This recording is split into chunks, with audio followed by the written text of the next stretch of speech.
Okay. Hello, everybody. A very happy new year to everyone. Welcome back to our lectures on the Exalted Treatise on the response of the Tao. Now, today we'll be covering a number of passages. And the very first one is this one. Even insects, plants, and trees should not be harmed. I'll stop sharing. We can keep that in mind.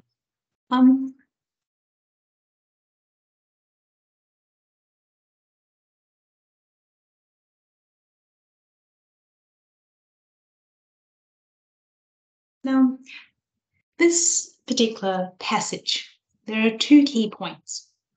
The first one is the Exalted Treatise, the text here, is alerting us to develop our heart of compassion, wisely caring for all life forms around us.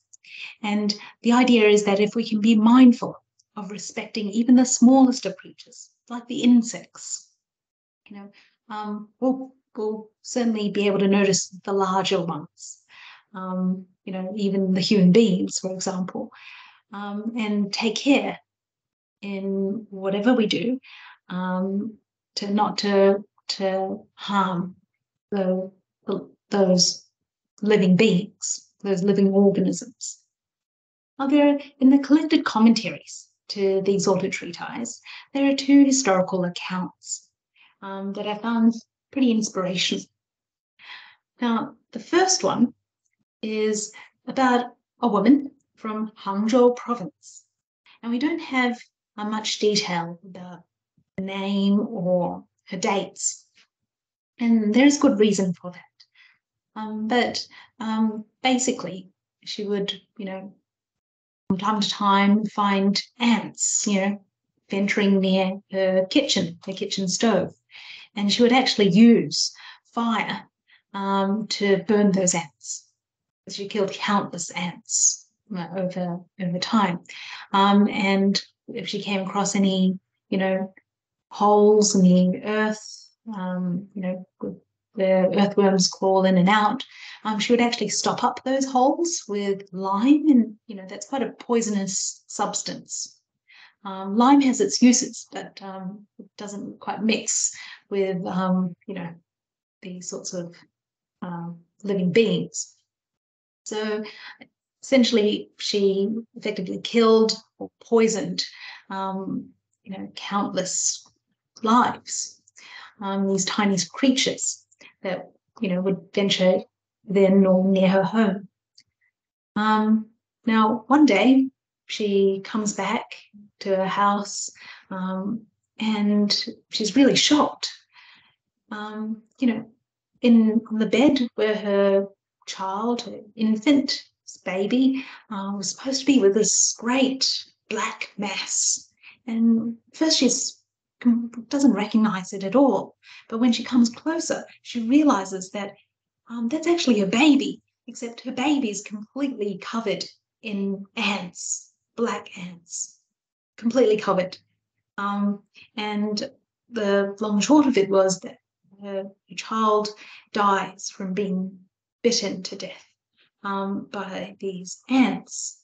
It's really sad. She was completely in grief, and it's recorded that she actually passed away shortly after, which is a very sad ending to some horrible misdeeds. Specifically on this in relation to insects. Now, that's one account, and when you sort of reflect on that account, you sort of realize why the ancients, historians, didn't record details about the name or, her dates to identify this woman, to prevent, her relatives being tarred by association. Essentially, this was a negative role model or a negative example for people to learn from. So they took care not to record the name, just essentially that she was from this particular province and had done these misdeeds, you could say. Now, the other historical account comes from a different part of China. It's actually in the southeast of Jiangsu province, and relates to a man by the name of Wu Yi. And one night he has a dream. In his dream, he sees two young men dressed in green robes. He doesn't recognize the gentleman, and they seem to be asking for his help. And he wakes up with this distinctive sense that maybe their lives are in danger. Lives are at stake. So the next morning, he goes out of his house, and there's some commotion. Neighbors nearby, they want to get rid of two trees. And these are two ginkgo trees. A ginkgo is sort of used as a dietary supplement these days.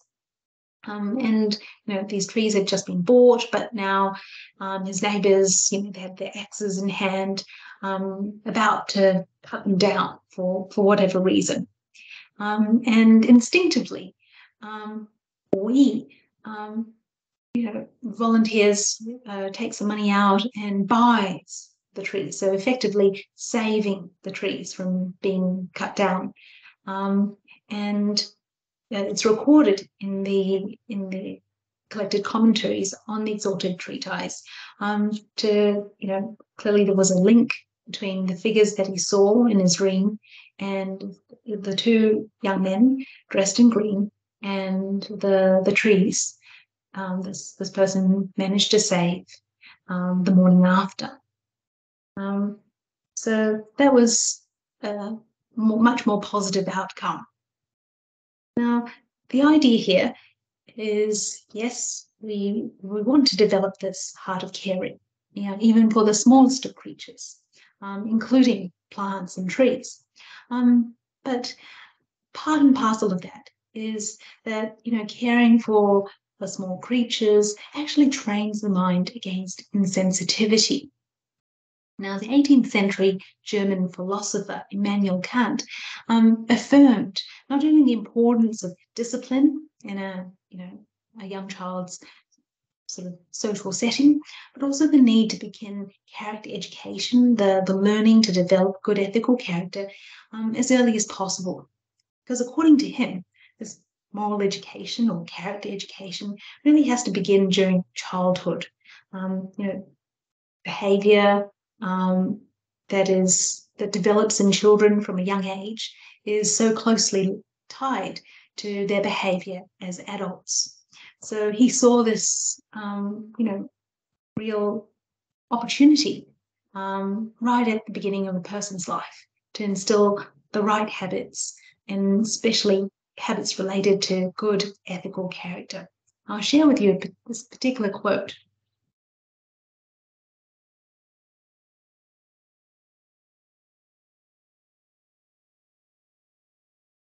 From Immanuel Kant. And he wrote that it is an established fact that nobody starts off with the grossest crimes, committing the worst criminal offences, but has been seduced into them by steps which had their basis in subjective principles. It is a small thing when a child thoughtlessly hits another, but habit implants a lack of sensitivity here, and the offender no longer feels anything. From this come steps to acts of violence and other maxims concurring in the process. The child could well become a murderer. So it is already necessary to block the early sources. So basically, Kant emphasized that it was really important to, prevent such insensitivity, to really develop kindness and sensitivity to even the smallest creatures, like insects, as mentioned here in the Exalted Treatise. Okay, I'll just stop sharing the slide. The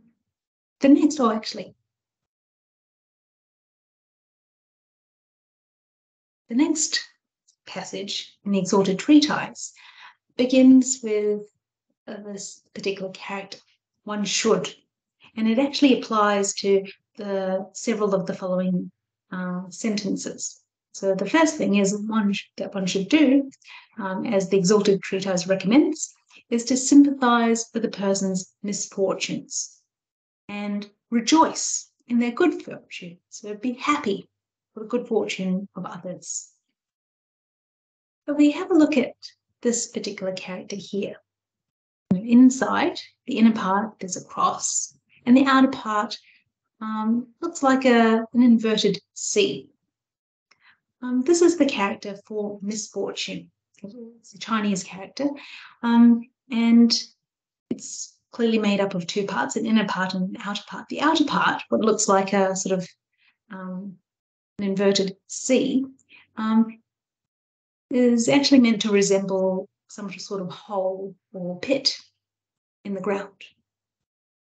And the inner part, where you have the sort of cross, really serves to indicate the hazard of a person falling into this pit or hole, being entrapped or ensnared. And together, these two parts essentially convey the idea of misfortune, misfortune that can befall a person, when they should least expect it. And it's, obviously, on a basic level, terribly misfortune to fall into a trap or fall into a hole. But the definition extends to all types of misfortunes. Now, how the Exalted Treatise would encourage us to respond is to empathize, to show understanding, and even more important, to translate that sympathetic reaction into constructive, compassionate response.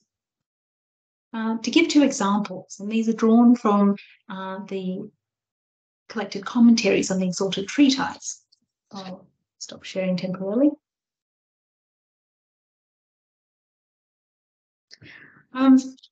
There are two historical accounts. First one relates to a person by the name of Ning Congli. And he was a very kind individual. What did he do? Basically, he would pay for coffins, give coffins, and give funds to assist with burials to people. Could be friends, family, people, the disadvantaged in the community who were so poor that they lacked the means to be buried, to have a coffin and to be buried. And he did this, was happy and willing to do this for anyone, basically, within the local community in need. And amazingly, it's probably no coincidence or that he actually lived at the age of 100. There's another particular historical account. So Ning Tongli, he really looked out for people who suffered the misfortune of being so poor as to lack the funds to bury themselves, bury their deceased loved ones. Yu Lingyi was a different individual. One night, he woke up to the sound of someone breaking into his house. It was a thief. And he managed to catch this burglar. And he discovers that this thief was actually the son of his neighbors. His neighbors were very poor, and their poor son had clearly resorted to crime. And what did he do?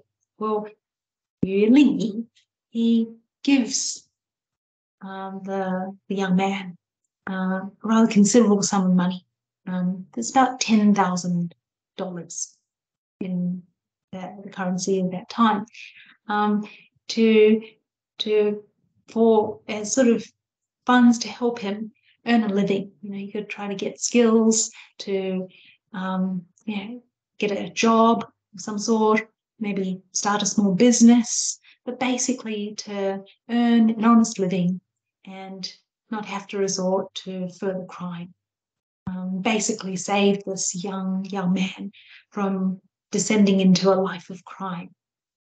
And so he gives this young man this money and instructs him to try to find a job, or use this to earn an honest living.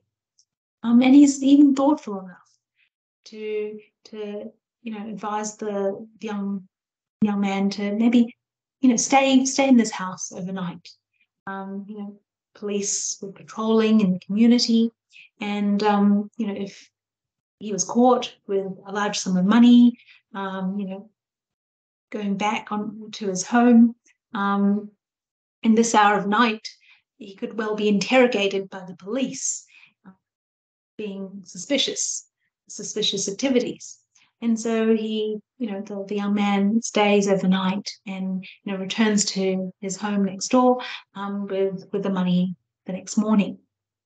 Yu Li doesn't tell anyone about this good deed. It remains a sort of a quiet merit, and where it's recorded that both Ning Tongli and Yu Lingyi, their descendants, actually excelled in the civil service examinations and essentially became government officials. So they were able to achieve such respectable standing and roles within the community. Yes, of course, there would be financial security that came along with the job, but what was so prestigious or respectable about being a government official in those days was having that opportunity to make a positive difference to community as a whole, to have that positive and make a positive impact on the wider community. So clearly, in both those instances, the good deeds of the one individual brought merits and good fortune to the family, for the rest of the family, for generations. So that's definitely food for thought. First scenario related to people who were misfortunate because they lacked the funds to bury their deceased loved ones. The second, again, neighbours so poor that they had to resort to crime, and really saving the life of a young individual. But there's on a different level, to sympathise with a person's misfortunes. I'll give you the example of my mother's friend who came over recently. She's sort of in her 70s, this friend, and as we were talking, she told us about having quite serious ongoing medical conditions. You couldn't tell just by looking at her. It's been some time since we've seen her last, but she, shared with us these medical conditions. And, she had this ongoing health issues. There's no medical cure for those conditions. So she just has to try to manage it, and with medication and lifestyle changes, like in her exercise and diet. And so, even if you were a doctor, there wouldn't be very much you can do for a person, a senior citizen like my mum's friend. There's a limit to what a person can do, medically anyway. So sort of got me thinking, imagine, what could you do to help someone? A friend, someone you know who has cancer, for example. What could you possibly do to help them? It's worth thinking about. And, if we sort of stand back from the individual level to the societal level, yes, it's quite understandable and natural to feel helpless sometimes and overwhelmed because, there's so many issues and so many complicated issues that affect our communities these days. When you combine that with the fraudulent activity that you often hear about, all sorts of scams that you read about in the news, it's no wonder that many people can be completely turned off the thought of lending a hand to someone else. Now, the plight of society, especially, if you delve a little bit deeper, more and more people actually realizing, more and more people, including late Venerable Master Chin Kung, they're realizing that at the root, the root causes of these social issues, so many of these social issues in particular, I'm not talking about climate change, but social issues, people affecting real people, day-to-day lives. At the root cause, the heart of those issues is a dearth or a gaping lack, absence of character education, the learning that is necessary to become a responsible human being, a human being with good ethical character, an upstanding and responsible human being. Because, a lot of people find that they don't have the opportunity to learn about character education or moral education, whatever you wish to call it. They don't have the opportunity to learn, within the family or in a sort of a class environment, or they don't have time to learn.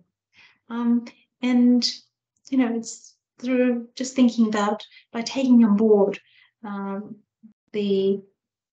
what we learn in foundational morality texts like the Exalted Treatise or the Dizhigui, otherwise known as guidelines for being a good person.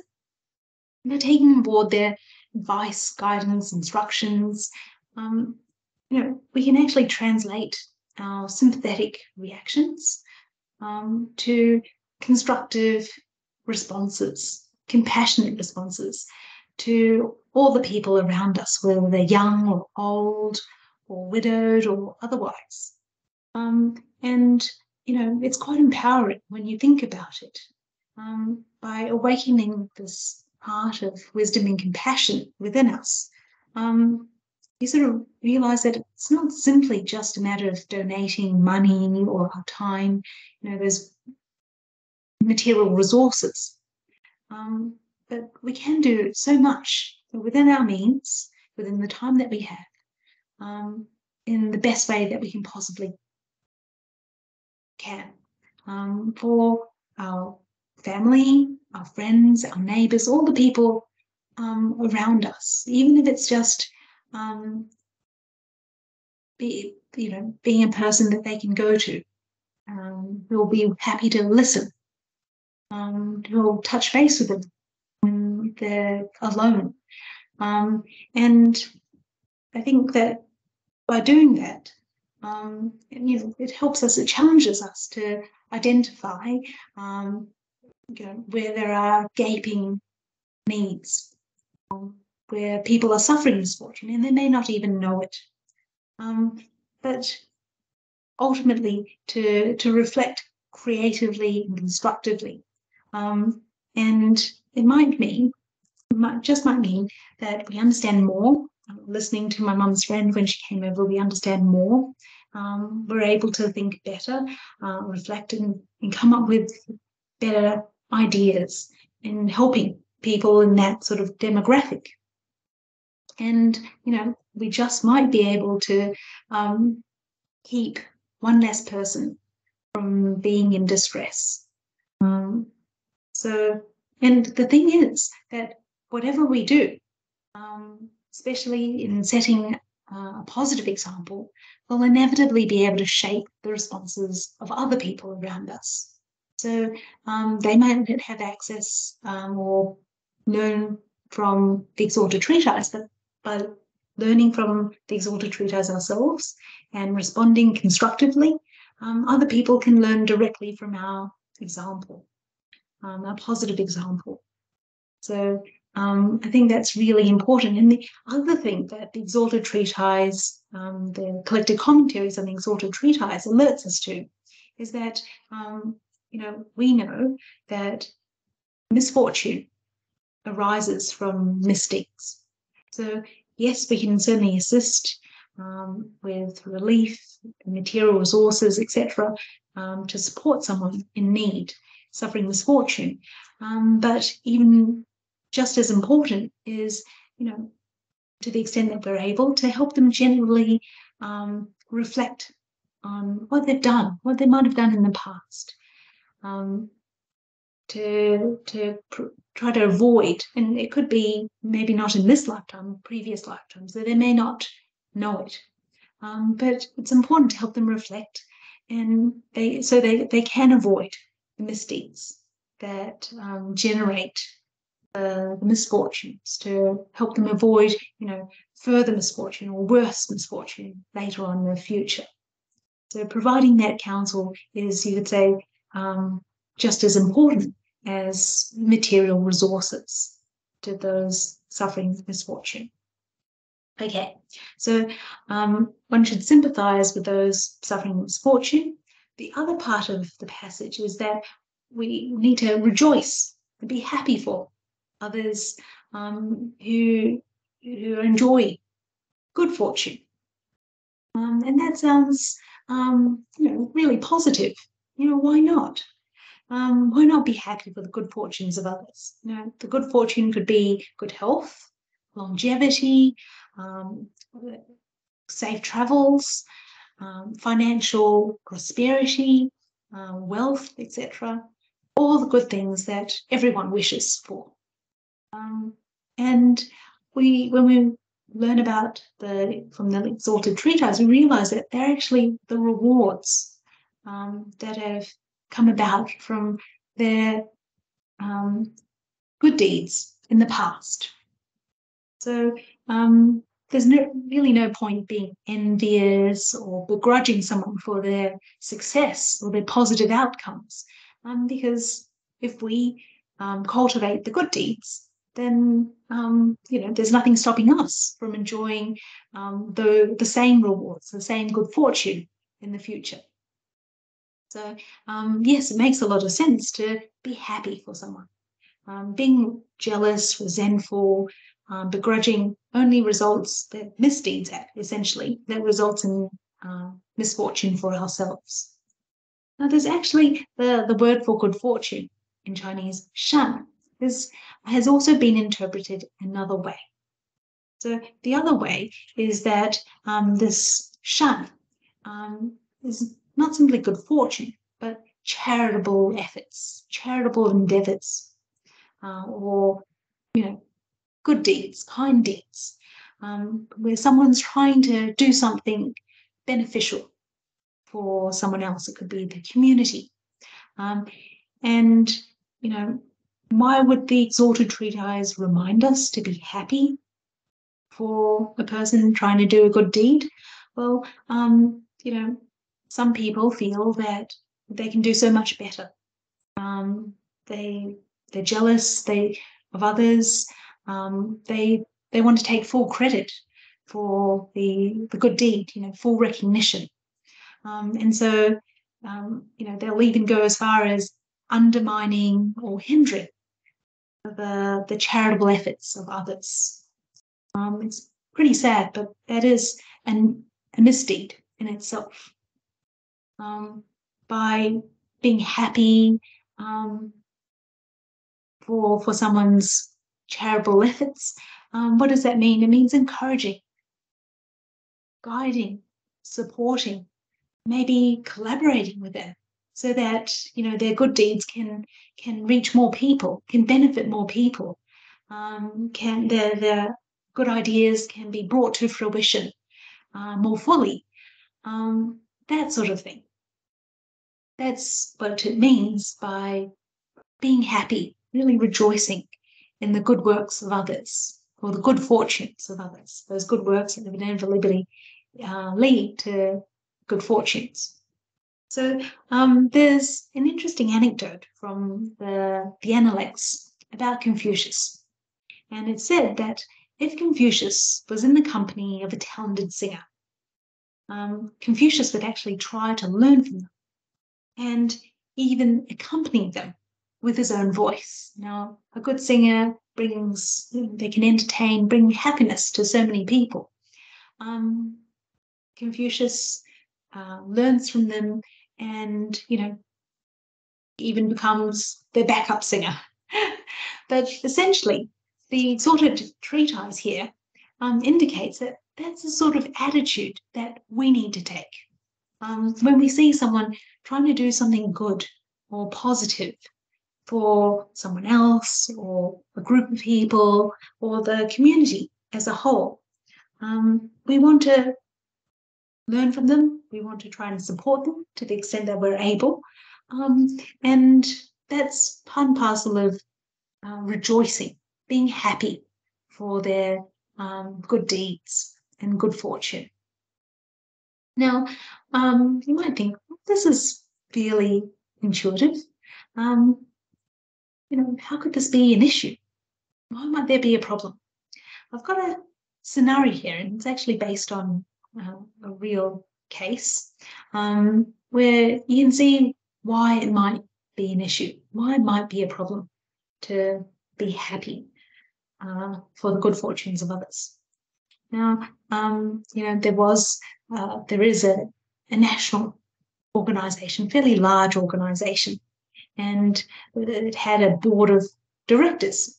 And what essentially this group of people, the board, does is it's responsible for overseeing the strategic direction of the whole organisation. What that organisation does as a whole. And, the board has several sort of subcommittees made up of the board members to do that work, essentially. In recent times, they've decided to undertake a review of the board governance. What that means is, they wanted to relook at the way that meetings were run, how board members met together, because, every time there was a meeting, there would inevitably be expenses incurred. This is a national organisation, people coming together from different parts of the country. There'd be airfares, hotel, accommodation expenses, etc., etc. So, it makes a lot of sense to see if they could do any of that a bit more efficiently. There was a period of review. It was done by some external auditors to come and, take an impartial, independent, close look at what they could actually do a bit better. Some of the board members, these directors, were a little bit reluctant or a bit nervous about this, because the reality was that if some of these committees were found to be, not really productive, not really adding value to the operations of the organisation, well, there would be a high chance that those committees will be discontinued. And so they would maybe lose their roles on those, committees. So you can understand that, everyone is part of that organisation, from the board members to, the average employee. But, some people, something that sounds like a good idea for the organisation as a whole might meet with some resistance, because some people, they've enjoyed the benefits of running certain committees for a period of time. There's obviously prestige attached to that role, and they wouldn't want their roles to be discontinued, essentially. So there's that sort of vested interest. So yes, that's why something that makes a lot of sense, might be quite positive for the organization as a whole, might draw resistance, reluctance from some quarters. Some people might not be completely happy with that review going forward or with the outcomes of that review. And that's essentially a conflict between self-interest of some individuals and the interests of the organization or the company, or even the government as a whole. And there's an interesting quote.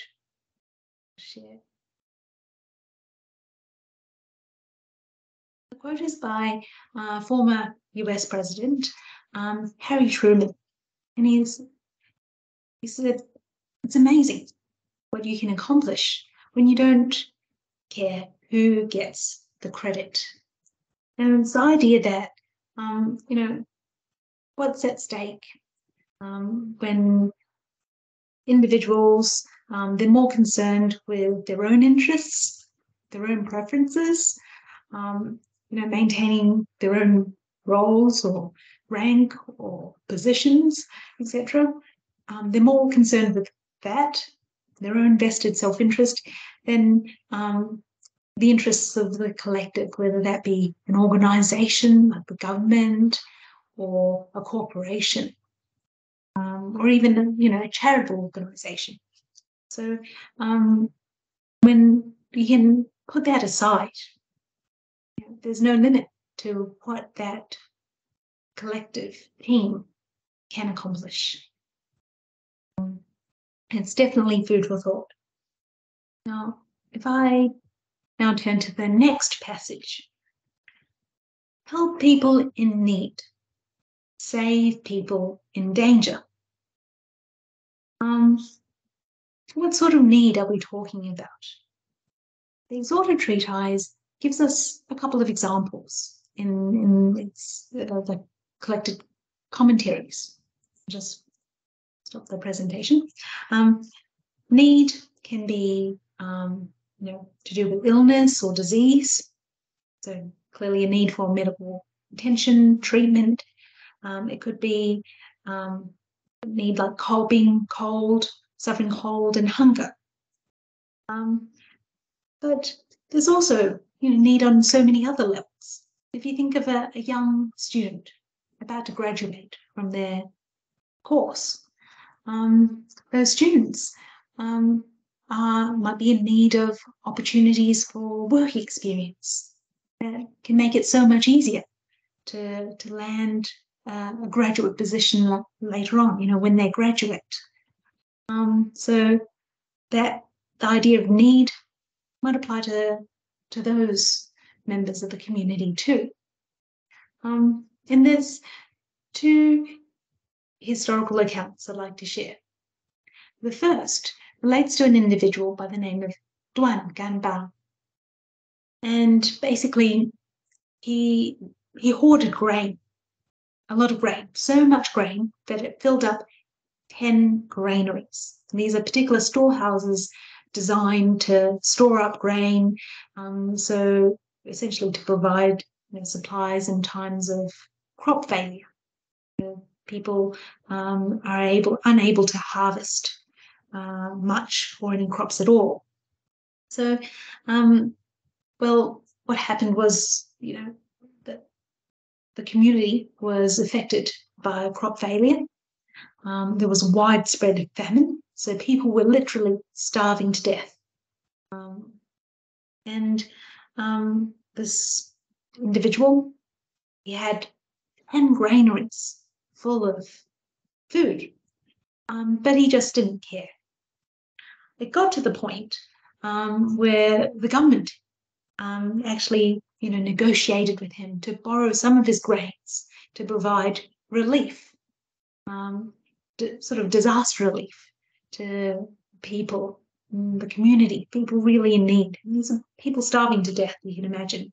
Here was this person, he was hoarding the grain, limiting the supply, basically to jack up the already high prices. When people can't grow enough, the price of grain, increases quite dramatically, and he sort of limited his supplies to maintain those inflated prices to essentially generate more profit for himself.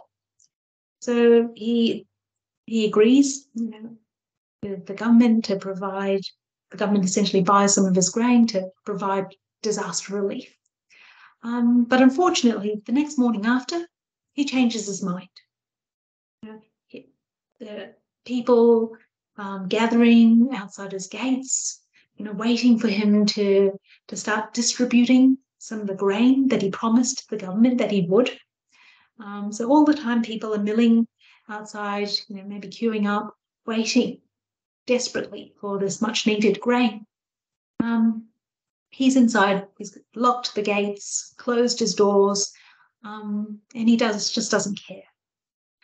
Well, it's recorded that all of a sudden there's wind and rain, a huge storm, and essentially blows his grains that he kept stored away, blows the grains, all of it, onto the streets. And by some miracle, the grains are actually, all the different types are sorted in different piles according to their type. And amazingly, the people, it's like by some miracle, they're able to help themselves to the grain that they need to stay alive.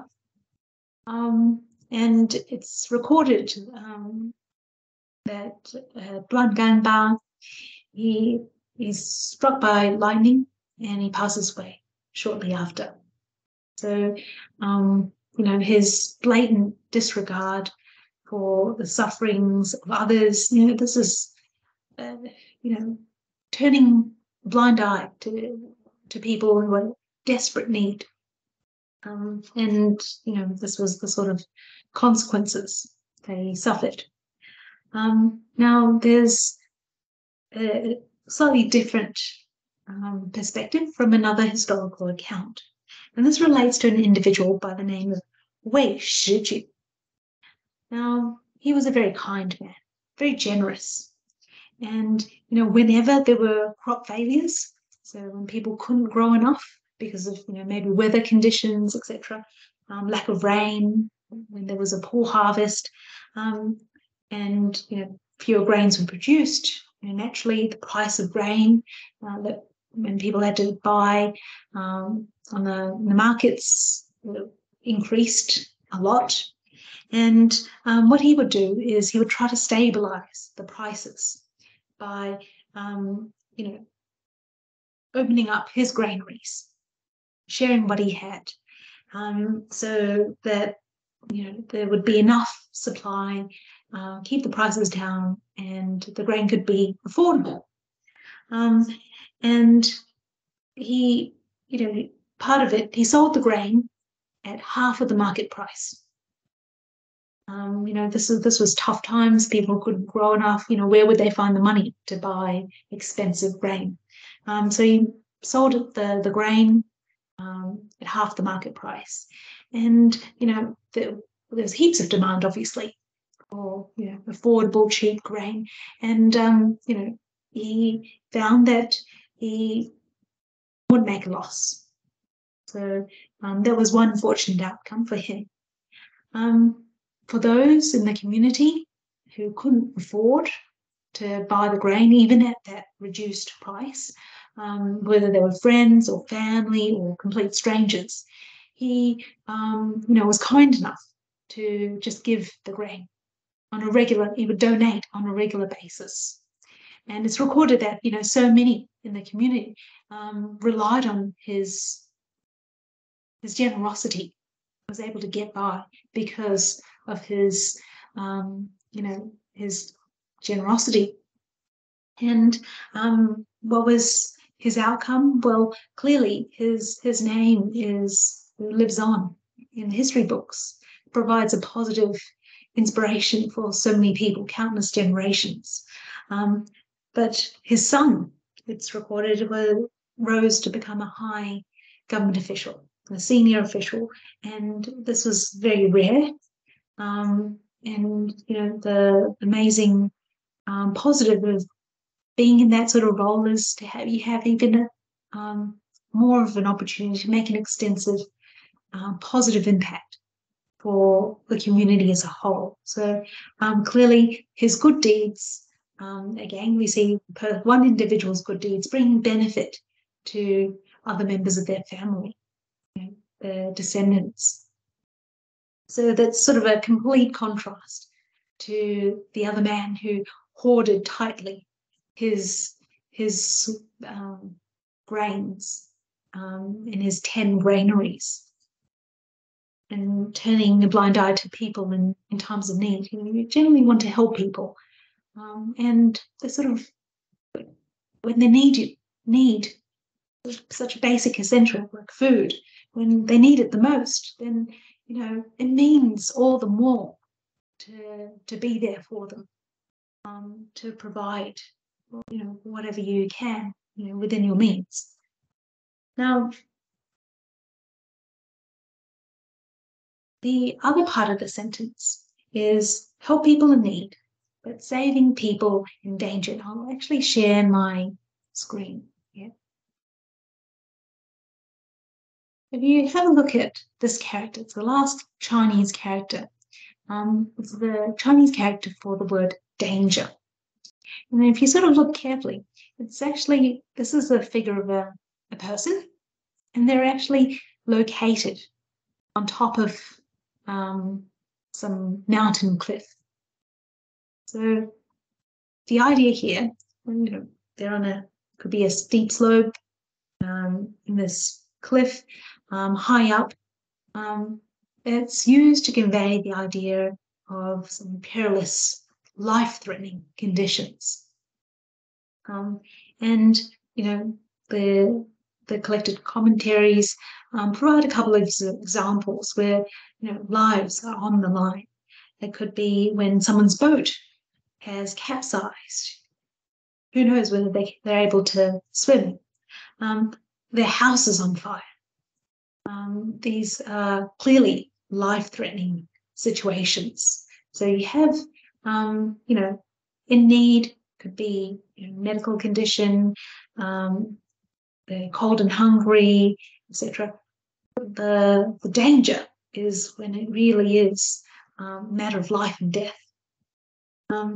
So in both those instances, the Exalted Treatise here is alerting us to, again, look out for these sorts of vulnerable members in the community. Okay. Now, it's interesting that in the Analects, there's an anecdote of Confucius traveling to the state of Wei. And he's accompanied by a student, Ranyou, who's sort of driving the carriage. And they come to the state, and, right away, Confucius observes that there's a lot of people in the state. It's quite, densely populated, maybe more populated than other states that they've visited. And Ranyou, his student, asks Confucius, what should be done for the people here?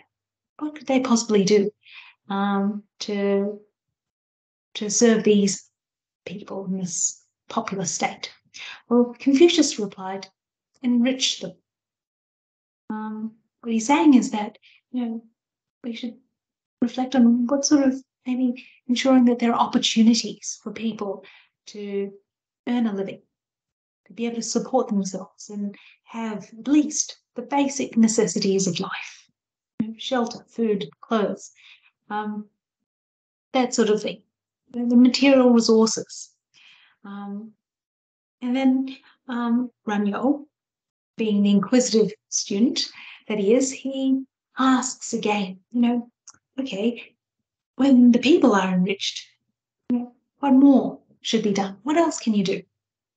when people have a basic level of well-being, what more could be done for them? And Confucius replies, educate, teach them. And through Confucius's response, sort of we're reminded that just as important as material resources, having a roof over our head, enough to eat, enough to keep warm, etc. Just as important is education, the learning to be an upstanding and responsible human being, with good ethical character. And if you look around in many communities around the world, there are agencies, there are organizations set up to provide food, relief, disaster relief. Could be medical supplies, enable at least a basic level of literacy and health in communities, in developing countries, for example. There are ongoing existing services. Now, where there's sort of less attention being paid to is really tapping into this established traditions of thought. And this is established traditions of thought in societies right across East Asia. And what's precious and valuable about that is that this is, really tapping into the timeless wisdom and benefiting from fresh perspectives that we can gain to tackle today's very complicated problems. If you think about it, actually, many people are suffering these days. They are suffering all sorts of misfortune. They're in need, they're in danger, they're suffering, but they might not realize. What am I talking about? What sort of things might people be suffering? Suffering from poor work-life balance, some poor interpersonal relationships, particularly within the family, where relationship breakdown can cause such strife and cause so many people to become vulnerable, both young and old. And these are real day-to-day life issues.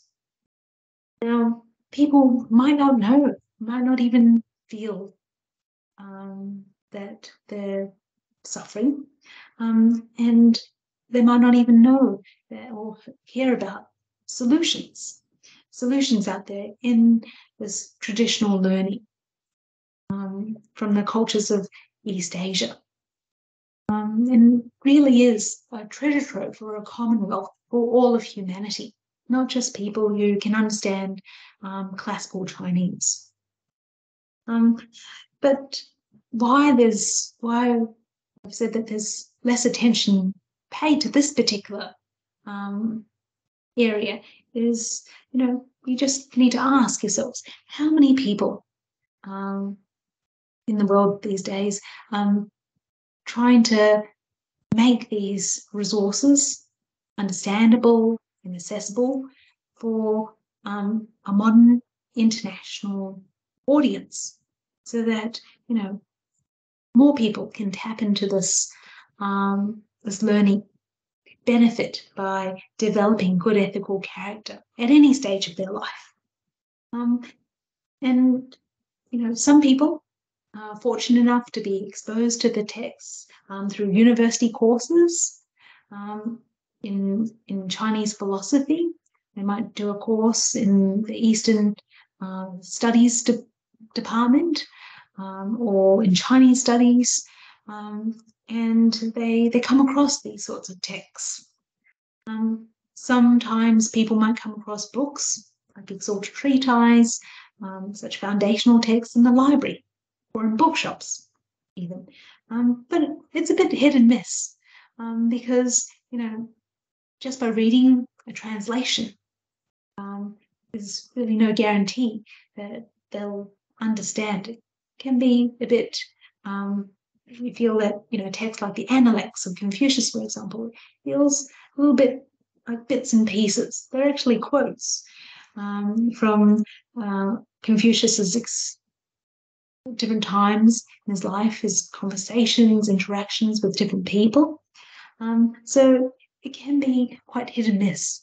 There's no guarantee that it will come away really understanding without further explanation, explication. And even if a person were to read all of the academic discourse around these texts, again, there's no guarantee that they'll be able to really understand, know how to apply, the learnings, to reap the benefits in their day-to-day life. So if you think about it, how many people know about these traditional texts? How many people have the opportunity to learn and then learn enough to understand and try to put it into practice? And then, be able to continue practicing. It's maybe not that many people. This is a process, self-cultivation or self-improvement is a process that takes time. It's like growing a plant. And it also requires guidance at every sort of stage in our lives. When we, are exposed to these texts, we need the guidance or advice of a mentor, of a friend, of a teacher, someone who's walked a little further along that path of self-cultivation to help us make sense of those texts and really reap the benefits. So, the late Venerable Master Chin Kung, very early on in his teaching career, he really emphasized the importance of ensuring there are opportunities for more people to be promoting these texts, whether it's translating it or explicating it in all the different languages that are spoken in today's world, so that what has been written in this great medium of classical Chinese is accessible to everyone. And one more person promoting, teaching, it can actually mean that make all the world of difference. If they, Venerable Master Chin Kung lived an example, and it might just mean one less person in need. And so that's part and parcel of the mission of the Academy of Sonology in the University of Wales Trinity St. David. And just before we end, I'd like to share with you what's coming up later this month. I have here the poster with the Zoom details. This is being put on by the Academy and the University on the 14th and 15th of January. It's been put on off the back of some really positive feedback from the inaugural seminars, Art of Living seminars, held in July last year. These are fresh presentations over 2 days. It's the same Zoom login details for both days. So if you can, you're very more than welcome to save the date and to join us. This is, these seminars are, it's for a general audience, for, everyone around the world. So it's really bringing the ideas, principles, concepts, in making those ideas from the ancient texts to bring benefit for our work in our life today. Essentially, that's the idea underlying each and every presentation over those 2 days in January. So I'm very excited to share that with you. Catherine and I wish you every success, good health and happiness today and throughout 2023. So have a very happy new year to everyone. Thank you very much. Thank you for your kind attention. And we look forward to seeing you next time.